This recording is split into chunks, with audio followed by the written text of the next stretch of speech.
जय मिथिला। हम मुनि झा आई एकटा बहुत सुंदर कन्या के परिछन गीत सुनाबै छी। अपना मिथिला के कन्या परिछन गीत छै तऽ सुनू और नीक लागत तऽ कनी सपोर्ट करबै। डोली से उतरू कन्या अपन शुभी चरनी उतारू हे। डोली से उतरू कन्या अपन शुभी चरनी उतारू हे। सासू एली परिछनिया अपन शुभी चरनी उतारू हे। सासू एली परिछनिया अपन शुभी चरनी उतारू हे। अन्नपूर्णा बनी गृह में आबू। अन्नपूर्णा बनी गृह में आबू।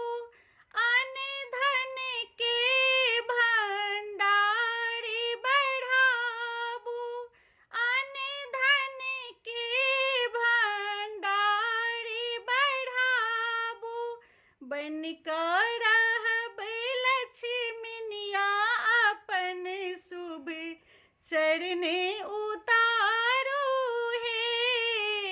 बनकर रहब लक्ष्मीनिया अपन शुभ चरनी उतारू हे। अपना पिता के अहाँ ओतहि बिसरबै। अपना पिता के अहाँ ओतहि बिसरबै। सासु ससुर के अहाँ आदर करबै। सास ससुर के अहाँ आदर करबै। बनकर रहब लक्ष्मीनिया अपन शुभ चरनी उतारू हे। बनकर रहब लक्ष्मीनिया अपन शुभ चरनी उतारू हे।